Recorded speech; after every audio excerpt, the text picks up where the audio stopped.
सबको हैप्पी दिवाली।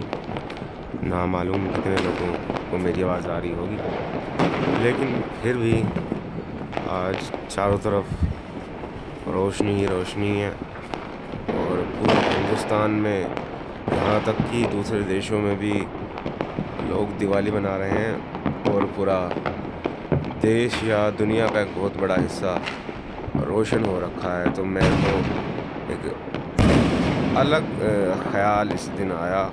वो क्या है कि लगभग आज से 1.5 लाख साल पहले जब इंसानों की नस्लें नई नई पेड़ों से उतरी थी और उनके बदन में बहुत ज़्यादा बाल हुआ करते थे और उन्होंने पेड़ों से उतर के बिल्कुल ताज़ा ताज़ा चलना सीखा था, तो उनके पाँवों का जो पंजा था वो बिल्कुल बंदर जैसा था, वानर का।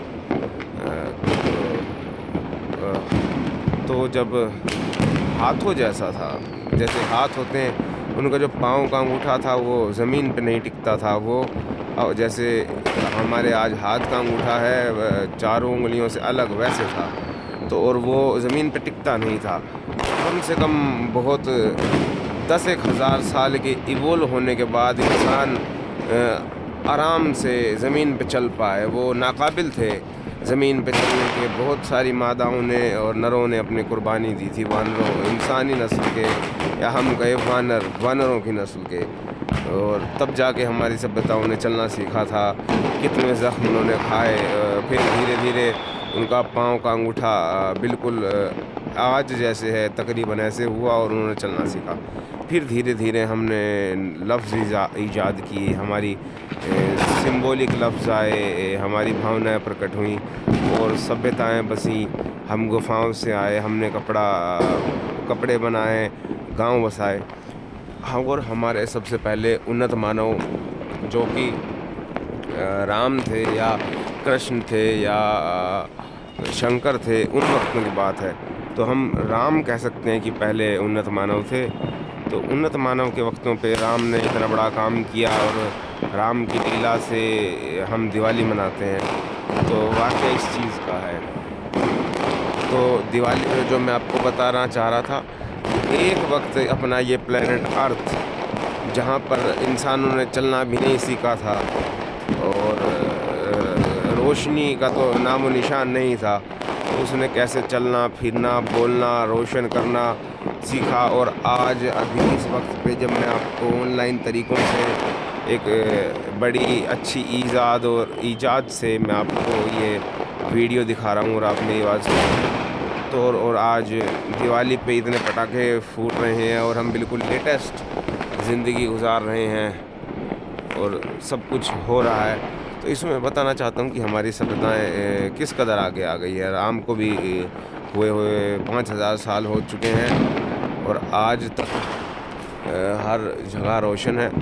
तो मैं आपको लेके कहाँ आना चाह रहा था कि कितनी खुशी की बात है कि नस्ल इंसानी इतनी मेहनत करके यहाँ तक आ गई है और हमारा पूरा प्लेनेट अर्थ रोशन है और किस कदर जगमगाता है। ये तो बड़ी खुशी की बात है कि हम कितने आगे पहुँच गए हैं। और हम यूँ कह सकते हैं कि इंसान ही वो एक नस्ल है जिसके कंधों पे इस पूरे प्लेनेट का भार है और जो यहाँ का चिराग रोशन है दिवाली की तरह।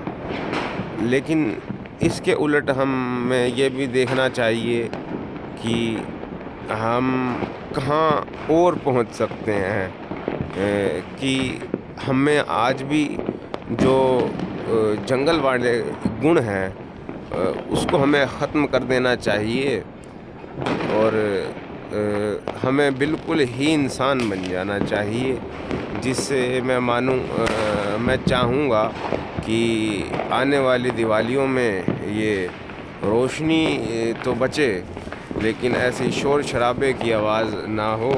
इसकी बजाय कुछ धीमा और अच्छा संगीत गूंजे हमारे चारों ओर। तो ये मेरा दिवाली को पैगाम था। बाकी आखिरी मैं एक चीज़ आपको मिर्ज़ा गालिब के शेर से सुनाता हूँ कि कहाँ है तमन्ना का दूसरा कदम या रब, मैंने जश्न इम्कां को एक नक्श पा पाया। तो गालिब कह रहे हैं, तो पहले तो मैं आपको जश्न इम्कां का माने बता दूं। जश्न इम्कानात, जश्न माने त्योहार, प्रोग्राम किसी भी चीज़ का जश्न। जश्न इम्कान, इम्कान मतलब संभावना, पॉसिबिलिटीज़। तो गालिब ने वजूद को, दुनिया को, कायनात को, धरती को जश्न इम्का कहा है। ये संभावनाओं का जश्न है। किस तरीके से, मतलब यहाँ पे कभी भी कुछ भी हो सकता है, जो बेहतरीन और जो हमारे अंदाज़े से भी बहुत ज़्यादा है कि इतना तो हम एज्यूम भी नहीं कर सकते। ये हमारा जश्न इम्का है, इंसानियत का जश्न इम्का कि हमारे ख़यालों से परे बेहतर हो जाता है। तो ये तो इसका माने था। बाकी कहाँ है